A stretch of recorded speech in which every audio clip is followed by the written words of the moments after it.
Assalamualaikum warahmatullahi wabarakatuh. Alhamdulillah, wassalatu wassalamu ala sayyidi Rasulillah Muhammad ibn Abdullah wa ala alihi wa sahbihi wa man walah, wala hawla wala quwata illa billah. Saudaraku yang dirahmati Allah Subhanahu wa taala, sampai pembahasan kita tentang syarat puasa. Syarat puasa terbagi menjadi dua, ada syarat wajib dan yang kedua ada syarat sah. Yang pertama adalah syarat wajib. Artinya syarat wajib adalah syarat yang apabila syarat-syarat ini poin-poinnya terpenuhi keseluruhannya, maka seseorang tersebut wajib puasa. Namun apabila salah satu di antara poin syarat wajib ini tidak terpenuhi, bolong, artinya tidak ada salah satunya saja, maka orang tersebut dinyatakan tidak wajib puasa. Adapun tidak wajib puasa, nanti ada kalanya wajib qadha, ada kalanya fidyah, ada pembahasannya 6 golongan atau 6 macam. Jadi syarat wajib adalah apabila poin-poin syarat itu terpenuhi, maka seseorang tersebut dinyatakan wajib untuk puasa. Kemudian yang kedua adalah syarat sah. Artinya apabila poin-poin syarat sah ini terpenuhi keseluruhannya dalam diri seseorang, maka dinyatakan puasanya sah. Namun kebalikannya, apabila satu di antara syarat sah atau poinnya tadi itu tidak terpenuhi, maka tidak dinyatakan puasanya sah. Adapun syarat wajib itu ada 3, sebagaimana disebutkan di dalam kitab ini, fasalasatun faqat, ada 3 saja, 3 doang. Yang pertama adalah awwaluha al-Islam, Islam. Orangnya harus Islam. Kalau orang kafir gak wajib. Orang kafir asli yang memang belum pernah memeluk Islam, dia gak wajib puasa. Sehingga salah untuk kita apabila kita di negara yang bukan negara muslim melihat non-muslim, kemudian mereka makan, mereka minum, konsumsi makanan dan minuman, kita marah. Kemudian kita naudzubillah min dzalik, kadang kita berbuat atau bersikap anarkis. Itu hal yang salah. Yang kita tuntut adalah mendakwai mereka dengan rahmat, mendakwai mereka dengan kasih sayang, dengan sopan santun, dengan sesuatu yang baik agar mereka masuk Islam. Baru kemudian ketika mereka masuk Islam, baru ada tuntutan untuk puasa, tuntutan untuk sholat, tuntutan untuk hal-hal yang diwajibkan untuk seorang muslim. Sehingga saya ulangi lagi, orang yang kafir asli, yang dia posisi statusnya adalah kafir, tidak pernah sekalipun dia memeluk Islam, maka dia tidak diwajibkan untuk puasa. Berbeda dengan murtad. Naudzubillah min dzalik. Semoga kita, keluarga kita, orang-orang yang kita sayangi dijaga daripada murtad, agar kita senantiasa dalam keadaan Islam hingga mendapatkan husnul khatimah. Amin, Allahumma amin. Orang yang murtad, naudzubillah min dzalik, dia bukan kafir secara asli. Dia bukan kafir secara awalnya, tidak. Tapi orang yang namanya murtad itu dulu pernah Islam, kemudian dia keluar daripada Islam, naudzubillah min dzalik, kembali kepada kafir. Ini namanya murtad. Adapun orang yang murtad itu dia tetap wajib puasa. Walaupun di samping itu, kalaupun dia puasa nggak sah. Jadi aneh. Orang yang murtad dia wajib puasa. Kalaupun dia laksanakan itu kewajiban, yaitu dengan mengikuti puasa Ramadan dia ikutin seperti orang-orang muslim yang lain, tapi dia gak mau kembali kepada muslim, gak mau kembali kepada Islam, masih dalam status kafir yang murtad tadi itu. Namun dia berjalan itu kekafiran, saat puasa dia ikutin puasa, gak sah puasanya. Tapi wajib, cuman kalau dia menjalankan puasa gak sah. Nah buktinya wajib itu kapan, bagaimana? Kalau dia kembali kepada agama Islam lagi, balik ke Islam lagi, maka wajib diqadha. Masa kewajiban yang dia tinggalkan saat kafir murtad tadi itu wajib diqadha. Entah sholatnya, entah puasanya, entah hal-hal wajib yang lainnya. Maka dari itu orang yang murtad bukan yang kafir asli, dia wajib puasa. Namun apabila dia puasa tetap tidak sah. Bagaimana bisa diketahui? dia itu wajib puasa karena diwajibkan untuk dia mengqadha puasanya apabila kembali memeluk Islam. Gitu. Kemudian syarat yang kedua, yang pertama adalah Islam, syarat wajib yang kedua adalah al-aql, memiliki akal. Memiliki akal yang waras, sempurna. Sehingga kebalikannya orang yang tidak berakal adalah orang gila. Orang gila la yutalab al-majnun bisyam. Orang gila tidak dituntut, tidak diwajibkan untuk puasa. Adapun kalau orang gila puasa wala yasihhu minhu, enggak sah. Puasa ini enggak sah dilakukan oleh orang gila. Nah, dan orang gila itu pun sendiri tidak diwajibkan untuk puasa. Akan tetapi berbeda dengan orang yang belum berakal tapi bukan gila, yaitu masih kecil. As-sabi, masih kecil. Kalau orang masih kecil itu ada dua. Ada yang kecil belum tamyiz, belum bisa membedakan sama sekali. Tamyiz itu memiliki akal yang sudah bisa membedakan tapi belum baligh. Belum baligh. Tapi kalau belum tamyiz dia tidak wajib dan tidak sah. Namun apabila sudah tamyiz dia tidak wajib, cuman apabila dia jalanin sah. Contoh misalkan kita punya anak yang umur 4 tahun atau 5 tahun, tanya udah tamyiz apa belum? Tamyiz itu alamat di antara alamat-alamatnya adalah bisa cebok sendiri, bisa makan sendiri, bisa minum sendiri, itu sudah tamyiz. Kalau anak kita sudah semacam itu, makan sendiri sudah bisa, minum sendiri sudah bisa, cebok sendiri sudah bisa membedakan mana uang, mana kertas. Nah, itu udah pasti itu orang sekarang. Maka dihukumi orang tersebut tamyiz. Orang tamyiz belum baligh dan dia secara syar'an belum dianggap yang berakal secara sempurna.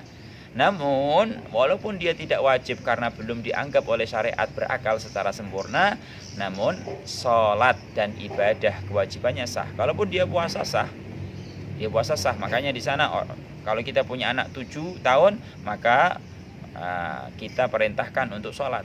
15 tahun wajib kita perintahkan untuk sholat. Kalau tidak kita harus memukul tapi tidak melukai. Itu orang yang kecil tapi sudah tamyiz, dia tidak diwajibkan, namun apabila menjalankan ibadah dianggap sah. Nah, yang kedua, ketika anak kecil tersebut belum tamyiz, belum bisa cebok, belum bisa makan, belum bisa minum, masih sangat kecil sekali, 2 tahun misalkan atau 1 tahun setengah, itu belum tamyiz, maka dia tidak wajib dan tidak sah untuk melaksanakan ibadah. Begitu. Yang ketiga daripada syarat wajib ats-tsalits al-bulugh, jadi itu baligh. Baligh itu sampai kepada kadar yang dia dianggap mukallaf, dituntut untuk menjalankan hukum syariat, baik itu kewajiban ataupun larangan. Itu namanya baligh. Adapun alamat baligh, ada kalanya dengan umur 15 tahun, ada kalanya dengan mimpi keluar mani baik laki ataupun perempuan setelah umur 9 tahun, dan khusus untuk alamat dan tanda perempuan haid setelah umur 9 tahun. Itu baligh. Itu syarat 3 daripada syarat wajibnya puasa. Saya ulangi, yang pertama adalah Islam, yang kedua adalah berakal, yang ketiga adalah baligh. Kemudian yang kedua syarat puasa yaitu syarat sahnya. Yang mana saya sampaikan tadi itu maksud daripada syarat sah adalah apabila terpenuhi syarat-syarat ini, maka dinyatakan puasanya orang tersebut sah secara syariat dan insya Allah diterima oleh Allah Subhanahu wa ta'ala. Adapun syarat sahnya itu diantaranya an-naqa'u anil haidhi wan nifas, untuk perempuan bersih, terbebas daripada haid dan nifas. Itu orang haid dan nifas itu wajib puasa, tapi kalaupun puasa dia nggak sah, makanya dia nanti wajib mengqadha. Orang haid, perempuan ini haid ataupun nifas, dia nggak wajib puasa. Dan apabila dia puasa tidak sah dan wajib dia qadha. Tapi kalau sholat tidak. Perbedaannya, kalau puasa wajib diqadha, kalau sholat tidak wajib diqadha. Karena ada hadis di sana dan itu merupakan dalil ataupun dasar daripada kewajiban mengqadha puasa untuk orang haid dan nifas, tapi tidak untuk mengqadha sholat. Itu Sayyidatina Aisyah radhiyallahu anha mengatakan kana yusibuna dzalika fa nu'maru bi qada'is shaum wa la nu'maru bi qada'is shalah. Kita ini sama Nabi Muhammad sallallahu alaihi wasallam, kata Sayyidatina Aisyah, diperintahkan untuk mengqadha puasa. Tapi wala nu'maru bi qada'is shalah, tidak diperintahkan untuk mengqadha salat. Itu. Maka keberadaan haid dan juga keberadaan nifas bagi seorang perempuan itu mencegah sahnya daripada puasa. Akan tetapi saya ulangi lagi tadi, orang yang haid dan nifas hanya tidak sah, tapi tidak mengangkat kewajiban. Maaf, saya ulangi lagi, tidak mengangkat kewajiban. Artinya orang haid dan nifas tetap wajib. Dengan dalil tadi itu, dia diwajibkan qadha. Nanti setelah suci, dia wajib qadha, wajib mengulangi daripada puasa yang dia tinggalkan di masa haid ataupun di masa nifas. Begitu. Kemudian saudaraku yang dirahmati Allah Subhanahu wa taala, kita ingin mengetahui tentang al-qai' lis-shaim, muntah untuk orang yang puasa. Mungkin kita di siang hari bolong sedang menjalankan puasa, tiba-tiba kita muntah. Bagaimana hukum muntah untuk orang yang puasa? Itu diriwayatkan daripada Sayyidina Abi Hurairah radhiyallahu anhu marfu'an. Rasul sallallahu alaihi wasallam mengatakan, man dara'ahu al-qai' wa huwa sha'imun falaysa alaihi qada'un wa in istaqa'a falyaqdi. Nabi bilang begini, orang yang sengaja, ada unsur kesengajaan dari dia, mengeluarkan untahnya dengan sengaja, sedangkan dia dalam keadaan sha'im puasa, falaysa alaihi falyaqdi, maka dia wajib mengqadha. Sengaja mengeluarkan untahnya, sengaja muntah dengan berbagai cara, mungkin dengan dimasukkan jari-jarinya, bagaimana dia biar bisa muntah, maka wajib mengqadha falyaqdi. Tapi kalau dia tidak sengaja, dengan sendirinya terpaksa dia harus muntahin, mungkin sebab hal-hal yang lain akhirnya dia untahin, maka falaisa alaihi qadha, tidak wajib mengqadha salat. Itu makanya riwayat yang lain, wa man istaqa amdan falyaqdi, orang yang sengaja memuntahkan, berusaha untuk memuntahkan dengan sengaja, maka dia wajib mengqadha puasanya. Itu hadis sahih, juga diriwayatkan oleh Abu Dawud, diriwayatkan oleh Imam Tirmidzi dan Imam An-Nasa'i, Ibnu Majah dan Hakim, dan disahihkan oleh mereka para ulama hadis. Begitu. Sehingga artinya di sini, man sabaqahu al-qai' falyutimma shaumu. Falyutimma shauma, orang yang tidak sengaja muntah, akan tetapi terpaksa untuk muntah, maka lanjutkan puasanya. Li'adami tasabbubihi bidzalik, karena tidak ada unsur kesengajaan, tidak ada dia mencari sebab untuk muntah, maka dia lanjutkan puasa. Tapi kalau dia sengaja, talaba khurujah, dia menuntut dirinya sengaja untuk dikeluarin muntahnya tadi, memaksa, wajib alaihi ayaqdi dzalik, wajib mengqadha puasanya. Karena dia sengaja untuk merusak puasanya.